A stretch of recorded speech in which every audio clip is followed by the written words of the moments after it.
My way, or the highway, and in the driveway is a nice range. Cause I grind through the climb, I invite pain. You'll never hear me, bitch, nah, I don't complain. Just gotta flip the switch and you can go and obtain anything you want, anything you need. Your mind's got the key ingredient, it's belief. They deceive with the negativity, but I just slide right by that energy.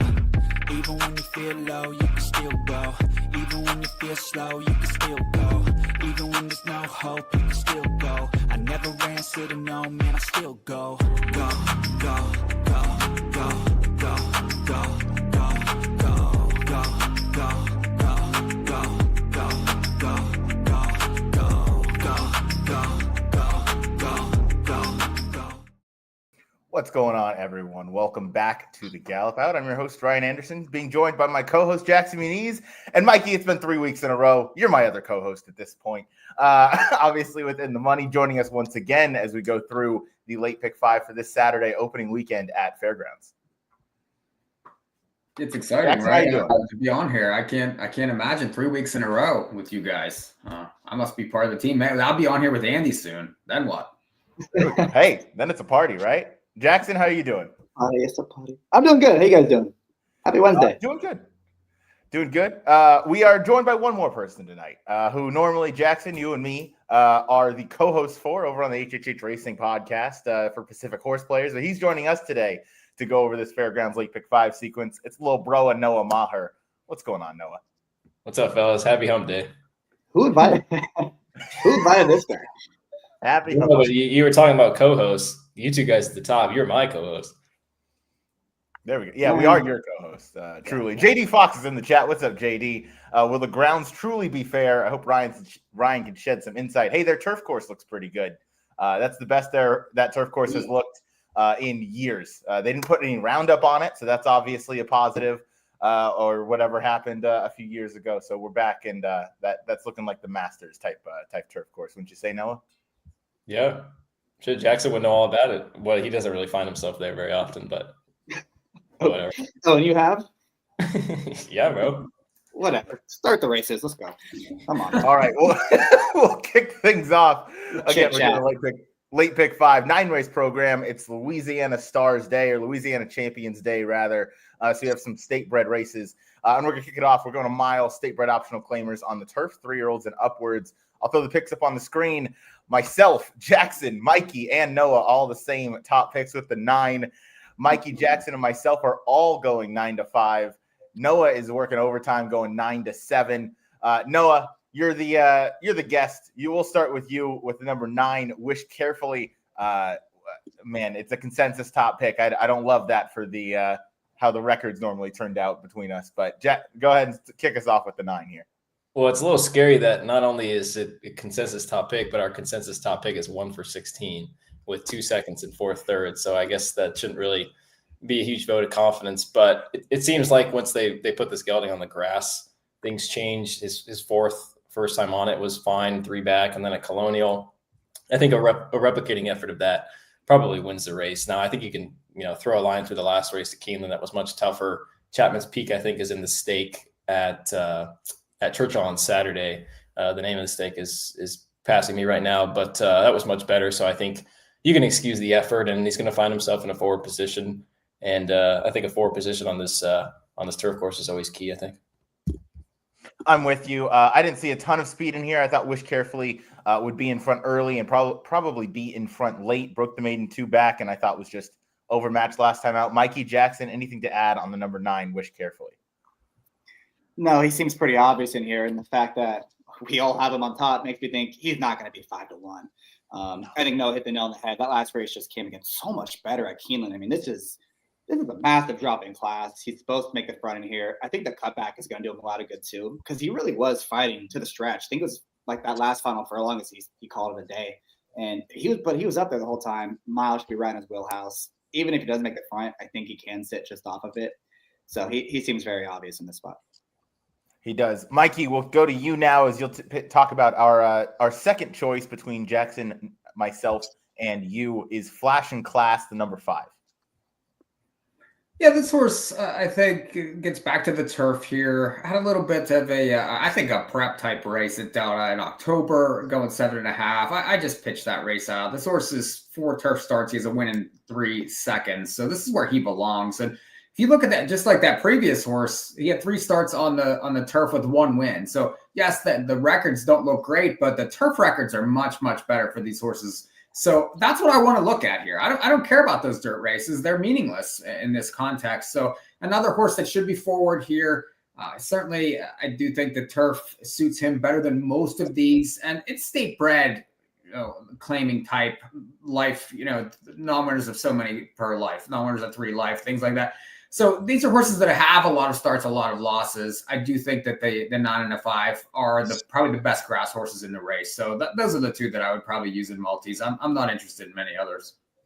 I'm right with you. The only other person on the screen that is interested in another one is the aptly named boss of all bosses. Noah, you picked this horse in second. What do you like about the runner?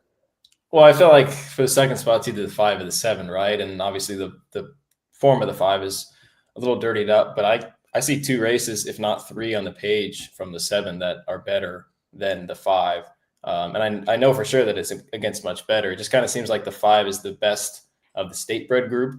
And then you've got the invaders of the 7 and the 9 who've been facing open company and maybe a little bit tougher. So I'm hoping the layoff kind of gets him back to where he's been, because I think the race at Churchill was pretty good. Esmark and 7 Wonders are some nice horses. So I think he was kind of the other one, but 5, 7, 9, I think we got it pretty much locked up.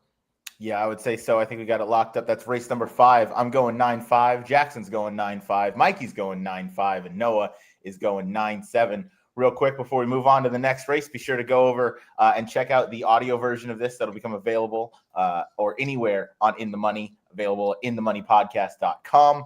As Jackson, you and I are putting all of our shows, all of our content over on that channel. Mikey, obviously, joining us. And he has been on In the Money for quite some time, and Noah's here for the week. So we got one more person to throw into the group. But yeah, be sure to head on over to In the Money, catch all of our live shows there starting next week, and be sure to check out all the audio platforms and all the other content that they have, or we have rather, going on. We'll move on to race number 6. I'll put the past performances back up on the screen. Race number 6, we're going to mile and a 16th for the 2-year-olds on dirt. Picks are up. I am going 2-6. Jackson's going 4-6. Mikey's going 8-5. And Noah going 4-6. Copying Jackson word for word, bar for bar. So we're going to go to Mikey to kick us off here. You like the 8, third-time starter getting blinkers on and Lasix for the Brad Cox barn. Yeah, so different rules in Louisiana, obviously, for 2-year-olds in Lasix. And you see a couple of these horses show up here, and a lot of horses adding Lasix for the first time. And I would imagine, especially some of these high-priced firsters, they're showing up and getting Lasix. Well, I mean, maybe they've shown these top trainers that they need it because they were, like the 6 was in Kentucky, the 7 was in Kentucky, and all of a sudden they show up here getting Lasix for the first time. I want some horses that have raced. I do think that those horses are also getting Lasix, and they have a little bit of form to them. I went to the 8, to Arabia Wild, because this horse, I think, has raced okay first 2 times out and ran into Grand Mahogany. If you remember, Jackson, we were on that horse at Indy last week, and it was a Will Walden horse that absolutely galloped in a 1X. So this is a nice horse at this one. Or it's a two life, I'm sorry. But this was a horse that was well meant versus that one. And then I just think that coming out of that race, if he's able to repeat anything close to that, I know it was 3-5 in there, but he lost to a real horse back in September. I like that where he's drawn here. I like that he's getting Lasix. And I just think that he's an interesting alternative to some of these other ones in here. So the fact that he was bet his first 2 starts and he faced a real horse, I'll try him back. I'll try the 8 Arabia Wild to win this one. I like that pick. Nothing against it. No, we started with you for your top pick last time, and you and Jackson are in lockstep. So, Jackson, I'll go to you. You're taking the number 4 Special Ops on top, along with our buddy Noah. Yeah, this feels like a race where all the horses that I've run all kind of look the same to me. So I really wanted somewhat of a price in this spot. To me, the first race for Special Ops, it seemed a little preppy, especially for this barn. Like, I feel like this is kind of what he's targeting all winter is we'll get his race into this horse and then we'll send him to Fairgrounds where we can get Lasix on. And that's what's going on here. He kind of just lagged out the back into a pace that, wasn't that quick. And he made a good move to get up for third that day, defeating Black Hornet, who had a perfect trip and absolutely no excuse. So I don't like him in this spot. I think he'll see a much improved effort. The blinkers going on. I think he'll be more forward, going to the go-to rider, Ben Curtis. I think 5-1 is a fair price. And in a race where the favorites just don't do a whole lot for me, I think Special Ops is a horse that has some merit. Yeah, I think Special Ops certainly has a little bit of merit there. I thought this was a pretty wide open race. Noah, anything to add on the number 4 Special Ops before I turn over to you to talk about the number 6 Liberty's Champion? No, I'm pretty much lockstep with Jackson, and I just kind of think the last race was a bit of a prep.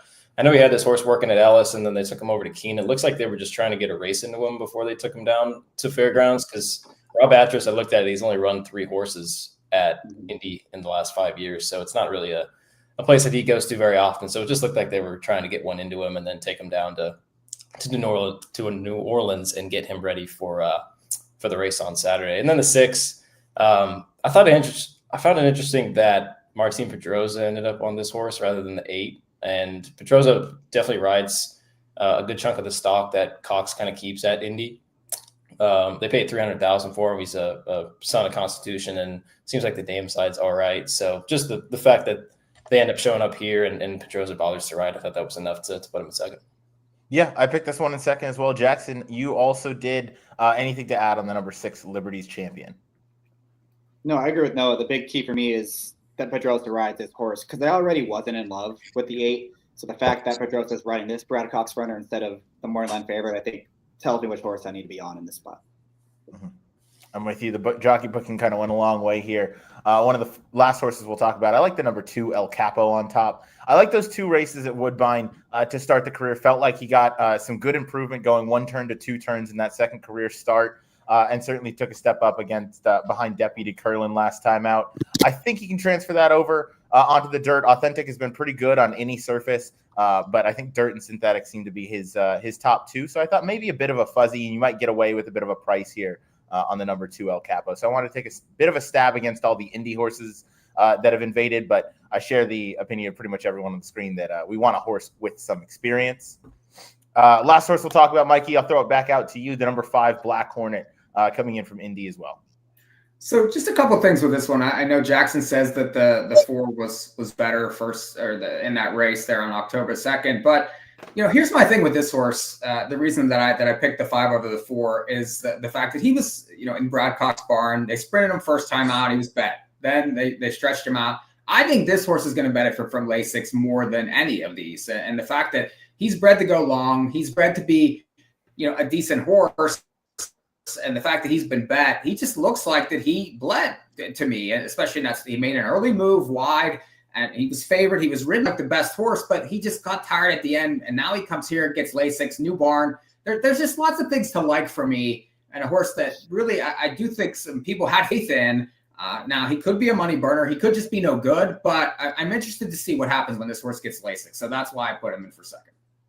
Yeah, certainly the first time Lasix and on the barn switch could be something to wake this one up. Feels like a very wide open race. That's race number 6, mile and a 16th for the 2-year-olds maiden special weight race. We have a stakes race coming up in race number 7. But first, for the audio listeners, race number 6, I went 2-6, Jackson 4-6, Mikey 8-5, and Noah 4-6. All right, race 7 picks it up on the screen. I went 5-9, Jackson went 7-8, Mikey went 1-7, and Noah, again, bar for bar, word for word, also went 7-8, copying Jackson. So crazy. The joke has gone off of me and right on to Noah, so I love to see that. We're going to start with the favorite, and you, Mikey P, with Go Sugar, your top pick. Well, if you look at last year, I usually don't like horses stretching from 4 furlongs out into these 6 furlong races, but this horse had similar preps last year. If you look, had an October 10th race at Delta going 4 furlongs and really wasn't quite ready in there. Ended up 3rd. I don't think that this horse likes Delta necessarily. If you look at his past lines, I mean, he has 23 lifetime starts, 12 wins, but the races at Delta aren't that great. Well, they prepped last year there. Now they had a race in between. But this year it comes into this race. He's sharp. He won this race last year. He's going to get the front for sure, to me. I think coming out of that 4 furlong race, he's got the inside post. And I think he's quicker than most of these. Now, I know he's 2-1. He was a big price in this race last year. It was 20, almost 22-1. He won't be that in this race. But I think he's quicker than these horses. He likes this racetrack. He has 3 wins. And they're going to have to catch him and beat him now. Is there enough pressure up front for them to do that? Possibly. And this horse is getting a little older. I mean, he is 5 years old, but I don't know. I looked at this race for a long time, and I understand the 7. I do think that there are other alternatives in here, but I just think ultimately that this horse is going to need to be caught. We'll see how the racetrack's playing, and I hope that if you get 2-1, I think that's just okay. I don't love the price, but I do think he probably wins. Yeah, 2-1 is decent. I would not take anything lower than that. Noah, I'll go to you as we'll talk about the number 7. But first, are you trying to beat this favorite in terms of your horizontal plays, or would you include the number 1 Go Sugar and then go ahead and talk about the number 7 El Dinero? I think I'm trying to beat. I think the bet that I'm going to be making in this race is the fact that the 1's maybe not as good as he was around the early spring and late winter of last year. And that was the few times that he had beaten some similar rivals. Because you can see the 7's lost to him 3 times. But on the flip side, I feel like the 7's getting better, and he's in tip-top form right now as a late season 4-year-old. And you just look at some of his races. You know, he had back-to-back wins at Evangeline Downs. He took him up to Louisiana last time. Just a horse on that day that got away with some cold fractions up front and couldn't quite get to him. But it was a long campaign after that, so they give him some time off going into this race. Obviously, he likes it here at the Fairgrounds, and I guess the 1 can maybe get the 6 furlongs. I'm kind of banking that maybe he's not as good at 6 furlongs. I know he's got that big number, but I think he's going to come back to him at some point, and hopefully the 7's got enough to run to get him late. I am curious, though. You said that you don't think he's as good as last year, but last year when he came back and prepped in that 4 furlong race, he lost. He had an 80 figure. Now he shows up this time. He won. He gutted out a nice win and had an 86. So you think that's worse? I would say I don't think he's as good as he was last year. I mean, he's got good numbers. The prep was better. Yeah, I think the prep was definitely better. But like you said, they had the race in between, and some of the races that he ran last year, they were at 5 and 5.5, and it seemed like he was kind of holding on for dear life at a short price. So at 2-1, do I want to bank that he gets 6? Maybe not. Fair enough. Jackson, you also picked the number 7 on top. Anything to add on this runner before I turn it over to you to talk about the number 8, not on her? Well, I think as far as the 1 goes, and that ties into 7, I think the difference between this year and last year is last year he was a big price. He was the unknown, and they were like, yeah, go ahead. You're a bomber. We're not worried about you. And then when he won, he came back and they were like, okay, it's a fluke. Go ahead and do the same thing again. And they gave him the easy lead again, and he won right back. And then finally they said, we've had enough. We're going to go pressure you. And he got beat by the 8 in that race. I think it's probably going to happen again. This year, the target's on his back, right? He's the morning line favorite. The presence of the 8, 8's going to be close. But Smash It is the horse that's really going to pressure the 1 in here. Smash It was really good as a 2-year-old for Todd Fincher. Very fast horse. If you look what he's done, only sprinting on the dirt, he was very, very good, arguably running numbers that are better than what the 1 is running, and he did it as a 2-year-old. So I think the presence of the 3 could make things very difficult for the 1, and it could fall into the lap of a horse like the 7, who, as Noah kind of mentioned, is getting better and better with each and every start. I know he lost last time at odds on, but he lost a horse that got an easy lead up front, and that has run 100-plus buyers in 2 of his last 3 starts. So I think the 7 in this spot is going to get the setup. He's an improving 4-year-old. Giving me the 7 from off the pace on top in this race. But I do think the 8 a little bit, it could be used as more of a B, I think, because as we mentioned, he did beat the 1 horse last year when they finally said enough is enough. We're going to go pressure him. And isn't he going to sit 3rd in this race, right behind the 1 and the 3, and get the first jump on the deeper closers? I guess the layoff could be a bit of concern, but listen, I think when the trainers bring his horses back in the stakes races, they're not in there to give him a race. They're ready to go. So if he's good enough to win, he's going to have every opportunity to get the job done in this spot. Yeah, I don't disagree with that point at all. That was one I gave a look to. Obviously, the jockey's a piece of shit, but we'll move on. I thought the number 5, Macho Beanie, for me deserved a look. I wanted this one to kind of blow up the board. I do like that this one is cutting back from the mile and the 2-turn races, meaning he's going to have plenty of that foundation under him. Cutting back in a race that I think has a lot of pace, or has enough pace rather, to maybe set up from him, he's probably going to come from a little bit off of it, but I do think that that's a doable position, and he was forward on those stretch outs, so he has maybe a tiny bit of speed to contend with going 6 furlongs. I would probably love if this one was going 6.5, a little bit more than 6, but I thought this was okay. I thought Smash It, I'm with you, Jackson. Smash It's going to be the main pace presence. And I thought maybe some others go and try and make things difficult on the number 1 Go Sugar early. Maybe it sets up for an absolute bomb at a price. And CJ Hernandez always rides well up at the Fairgrounds. So I want to go with a bit of a price with the number 5 on top. We will. I don't know about the 3 pushing the 1, just because, I mean, Ben Curtis is not really a send rider. And I mean, this horse has faced nothing but straight 2s and straight 3s. He has to step up against older. I mean, these are really fast sprinters here. This guy, I mean, he could improve. I get that. But to think that he's as quick as the 1, I think is that'll be interesting. We'll see what happens with that. I'm definitely you got to remember, he was going up against your favorite horse, the entire world at one point, Citizen Bull, and he was going toe to toe with that guy, and he was right there. Yeah, but that was quite a while ago. I mean, and he is laid up since February. You know how I love that. So we'll see. I mean, they didn't think this horse was a sprinter when they were stretching him out and running into some Derby, and that's Derby fever. I mean, everyone gets Derby fever. You got to give him a shot. But this horse isn't even bred to go short. I mean, I don't know. I mean, you're also getting a switch from Fincher to Brendan Walsh. I think you got to take that into account. I think with this horse, the board is going to tell a story because there's zero workout info in this horse. If he's getting bet like he's going to run, I think you can probably feel pretty confident he's going to be. If he's 6-1, I would call him pretty cold on the board. I would not use him at all. I will say he's got the work pattern that I like, where he fired a really strong bullet 2 back, and then Brendan Walsh really eased things up, going a nice maintenance 5 for a long drill. So he seems to be sitting ready, and he was very, very quick as a 2-year-old. So we'll see if he can translate that now late into his 3-year-old season. But we'll wrap things up in race number 7. I'm going 5-9. Jackson's going 7-8.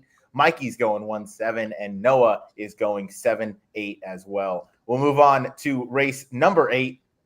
We're going a mile on the turf, state bred optional claimers. Once again, picks going up on the screen. I went 4-5. Jackson went 10-7. Mikey went 7-9. And Noah, with his own opinions, kind of went 4-9. So, hey, love a little bit of change in the picks here. So, Jackson, we got to start with you. Comanche Warrior for Ben Curtis. What do you like about this top pick? Yeah, this is a race that just feels loaded with speed. And I think there's 12 horses lined up, and I think 6 of them probably want the front end. So definitely a horse coming from off the pace. The 4 horse is the obvious one that I think you guys both have. I don't think there's any shot you're getting 5-1. He's going to be more like 2-1. He's just the fastest horse that's supposed to get a setup. So I wanted a horse at a bit of a better price.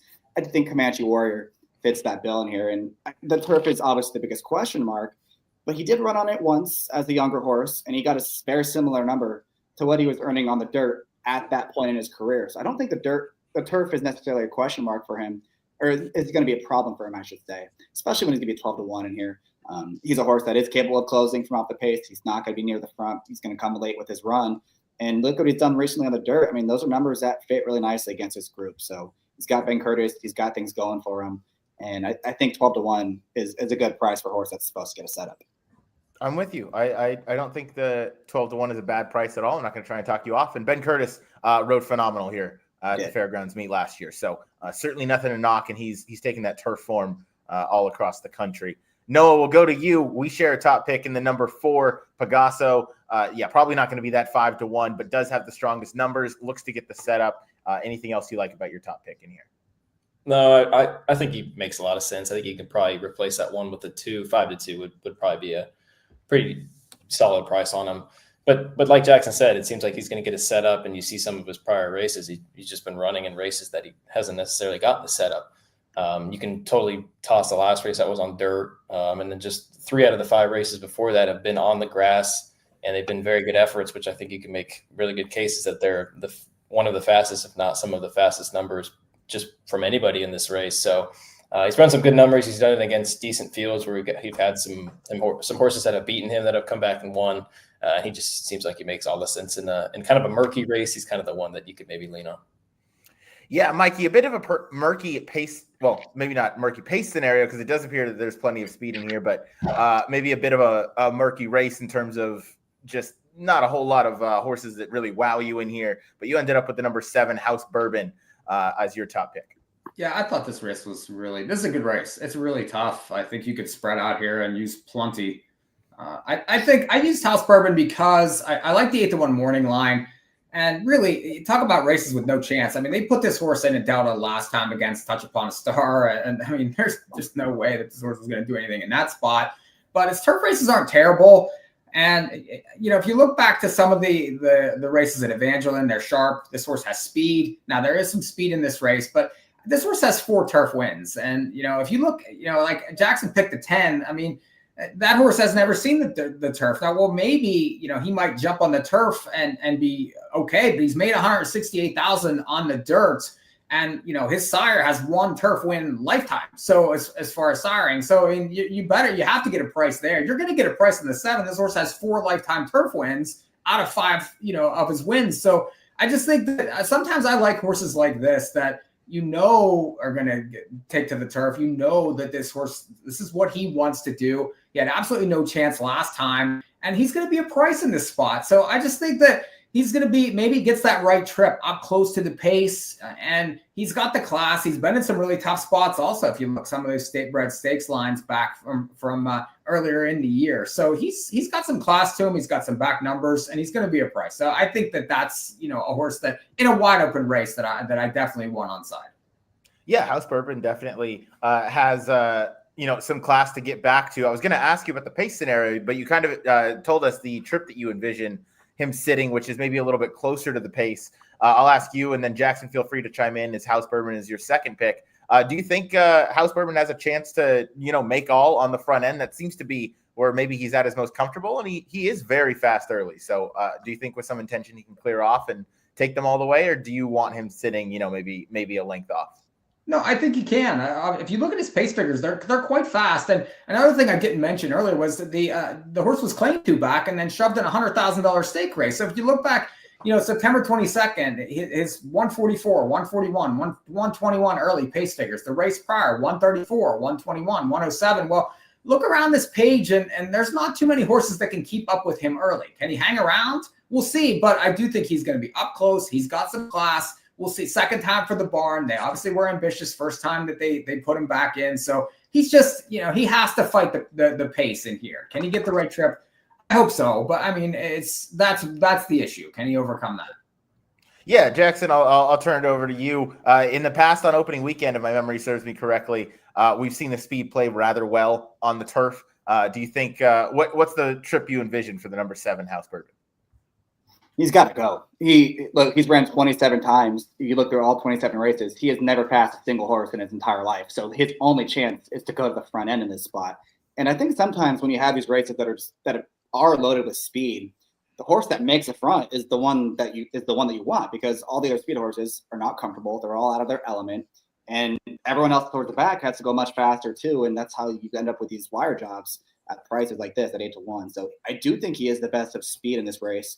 We saw him beat the morning line favorite earlier this year, doing just that, just sending the front, and he ran a horse into the ground. That was the last time we saw the morning line favorite. So I think if you want a speed horse in this race, it is House Bourbon. I think 8-1 is a pretty fair price on him in this spot. Yeah, I'm with you. I think 8-1 is more than fair. You could even see that horse maybe scooting up a touch or two in price. Noah is interested in another speed horse. Pick this one in second. Has been forward, maybe not quite as fast early, but Noah, tell us why you like the number 9 Cypress Gold as your second pick, and Mikey's second pick as well. Yeah, I'm curious to what you have to say, Mikey, because it seems like the Connections spent half the year, if not more, trying to get this horse on the grass. And they finally did last time at the beginning of September, and he won with a 72 Byron and 98 time form, which, I mean, if you look around, it's really not that far off.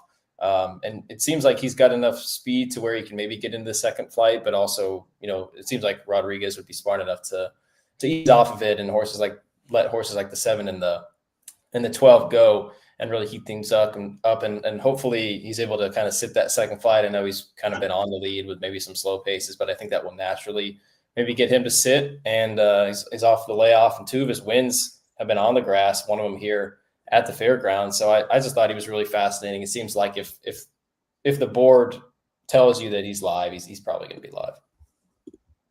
Yeah, Mikey, any thoughts on the number 9 Cypress Gold? Yeah, I agree. I saw the same things, just the fact that they kept trying to get the grass and could never get it, and they finally got it, and the horse woke up and was able to win. I don't think he's quick enough to keep up with some of these horses inside early, so he's going to have to get that stalking type trip, and it's just a matter of, I think that maybe this horse is a grass horse in a race that is going to have a hot pace. I do think he could take another step forward. The connections are very sharp here also. So there's things to like. And you can see, that, I mean, he's up against it if he gets parked wide. That's the problem with him. If he tries to go too early, he needs to kind of get that second flight type of trip. And then I think he's very interesting.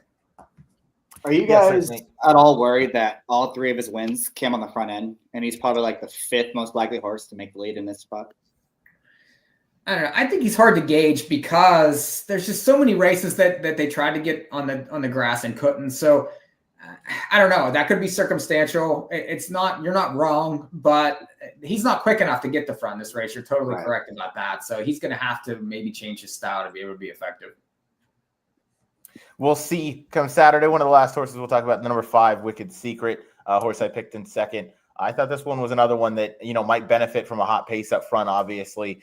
Coming in off that September 1st effort when losing to Cypress Gold. But Cypress Gold, as you saw on the running line previously, went wire to wire. That wasn't the quickest pace. I think Wicked Secret's going to get a much, much quicker one to close into today. So I thought certainly this one from a nice inside draw as well. Shouldn't lose too much ground. Should just kind of get over to the rail as best as he can. Save the ground. It has plenty of good turf numbers and consistent turf numbers at that to get back to. So hopefully number 5, Wicked Secret, could maybe get the job done as well if they really heat things up front. Noah's just spamming hell yeah, Noah, in the chat. I see it, I believe, 4 times. That is arguably too many times, but whatever. I did. He's fired up. He is fired up. So we'll wrap up race number 8. I am going 4-5, Jackson 10-7, Mikey 7-9, and Noah 4-9 for all of our audio listeners. We'll move on now. Race number 9, going a mile and 70 yards. We have another stake race for the Louisiana breds. Picks are up on the screen, and Noah's back to his old ways. I am going 6-9, some funny numbers. Jackson's going 9-6. Mikey and Noah both in lockstep going 6-3. Jackson, I think you are up. You picked the number 9, if I can find him. Good and Stout. Pedroza aboard. This is your top pick. I got to say, I'm surprised. I thought this was the toughest race. I thought it was the most wide open race, and we all are thinking pretty similarly about it, apparently. So this is a race where I really thought you could make a case for 9 of them, maybe 10 of them. And I want to do a little price shopping in here. I think Good and Stout is just as good as anyone else in this spot. And I know he's not going to take too much money compared to a few others in this race. You look at the race 2 back at Louisiana Downs. That was a good race where I think the ride made the difference in that spot where he was not on the lead, but he was close enough to get the jump on the deeper closers, such as I believe the 6 was the horse coming after him in that race. And he got the jump on that horse that day and was able to fend them all off.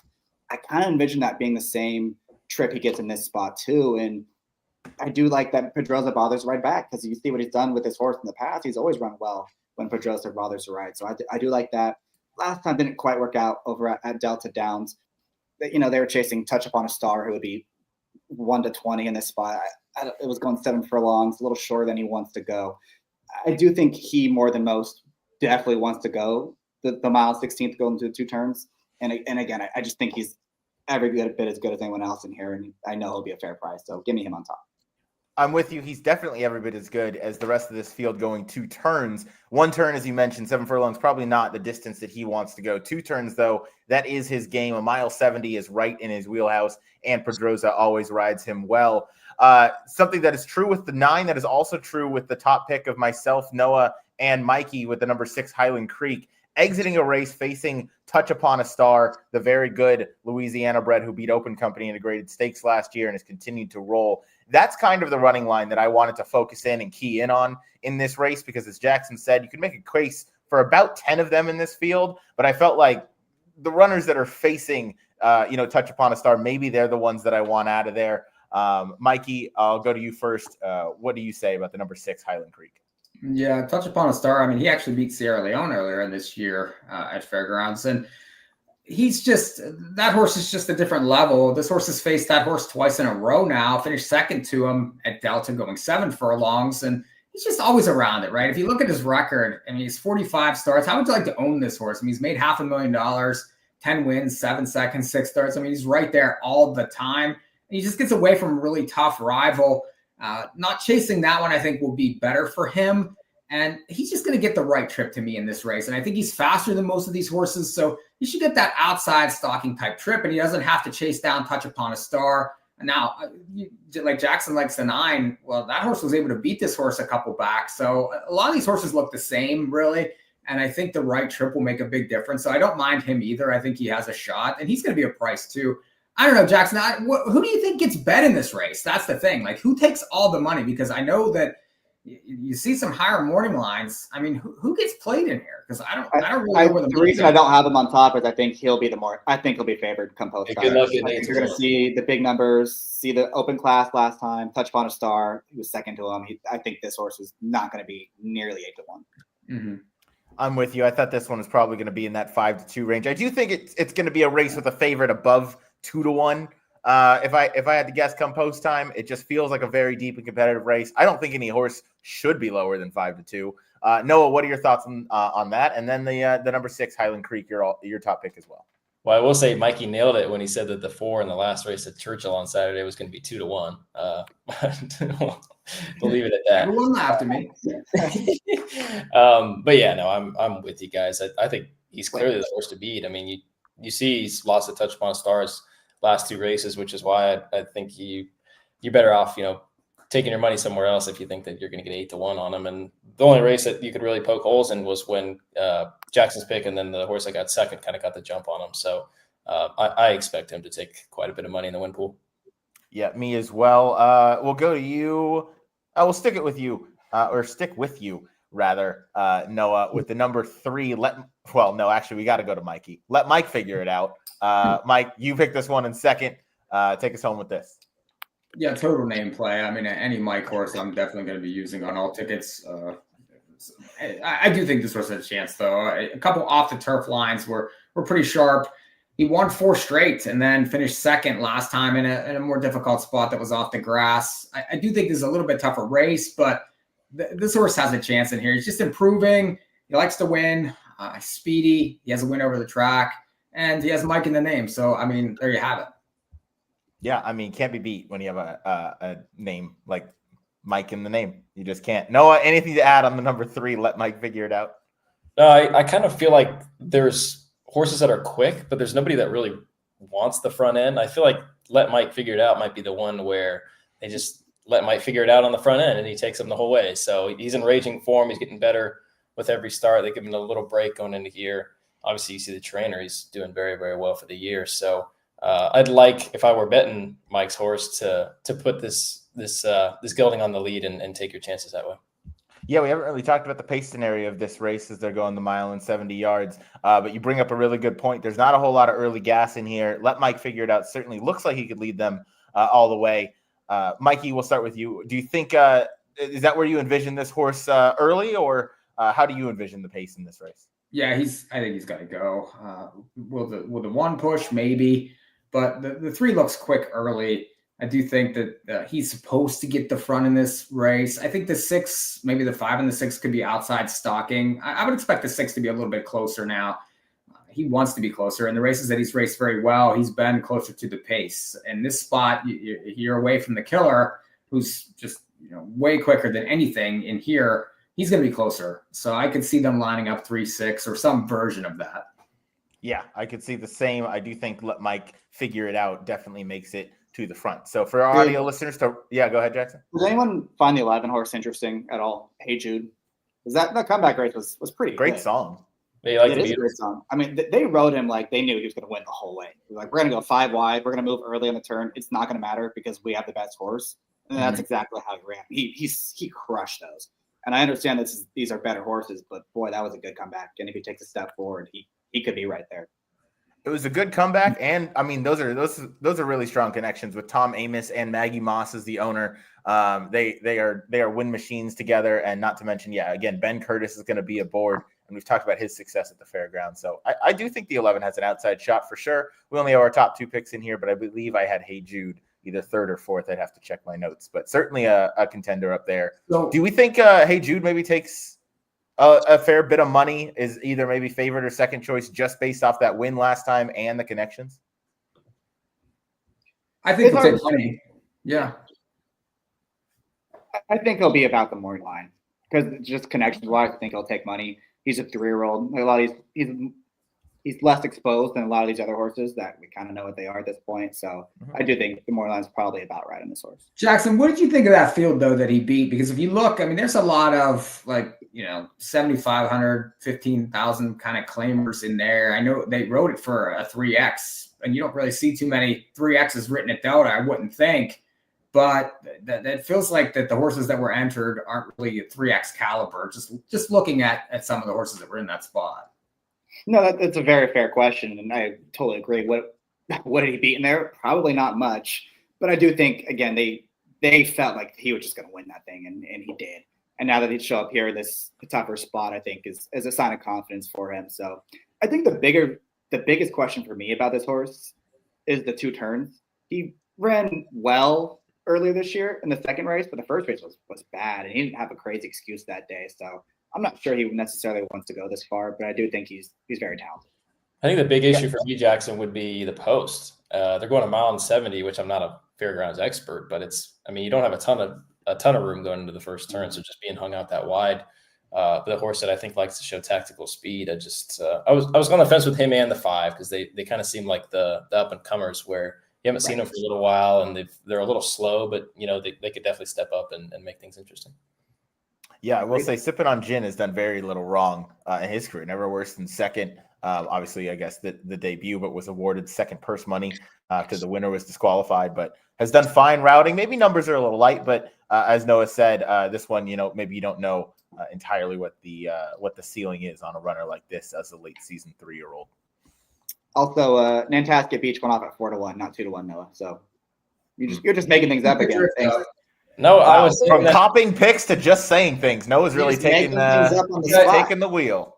No, Mikey said on the last show that he thought Nantasket Beach was going to be 2-1, so that's why I was giving him shit for it.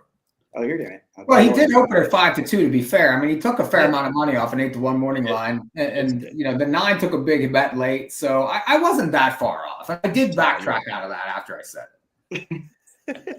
You did float up in price a little bit on that horse, but anyway, we'll wrap up race number 9. I'm going 6-9, Jackson going 9-6, Mikey going 6-3, Noah going 6-3.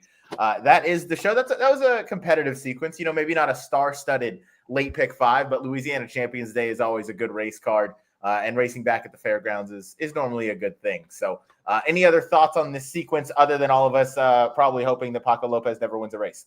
Jackson, I'll go to you.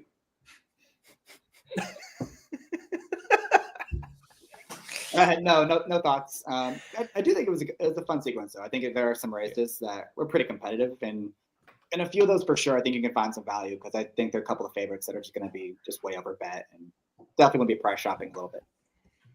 Noah, your thoughts on this sequence? It was fun to handicap with you guys. Looking forward to the pick 6 carryover at Del Mar. I know we're going to be covering that tomorrow night, and interesting to get through that and see how many times these boys copy me instead of the other way around. That's right. I doubt that'll happen because we pick winners. Mikey, before I turn it over to you, quick note on the show on HHH for Pacific Horse Players tomorrow.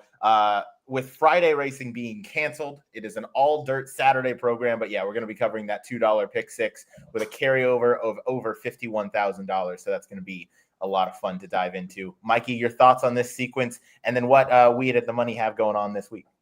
This is a good sequence. This is fun, actually. This is a great group here. I like adding Noah to the mix, and because he likes to do his share of ball busting, so that's always a good addition.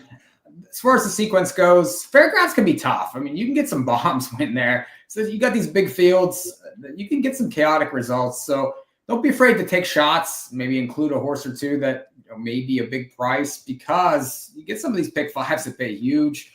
I think they're adding a pick 6 there, similar to the Churchill rules. I know it's a jackpot, but that'll probably be better than that pick 5 that they had before. So I don't know. Fairgrounds going to be interesting this winter. Hopefully we get some more coverage on the network. As far as the rest of the week, we'll have early Aqueduct Saturday. We're going to have some Churchill for Saturday also, and some JRA this week. So that's where we're at. There we go. Gotta love it. Thank you, everybody, for tuning in. This has been the Gallop Out. Your host, Ryan, co-host Jackson Muniz, co-host at this point, Mikey P, and Noah Maher, our special guest on the day. as he does some sort of 6-7 thing to get us out of here. But thank you guys for watching, and we will see you later on the Gallop Out.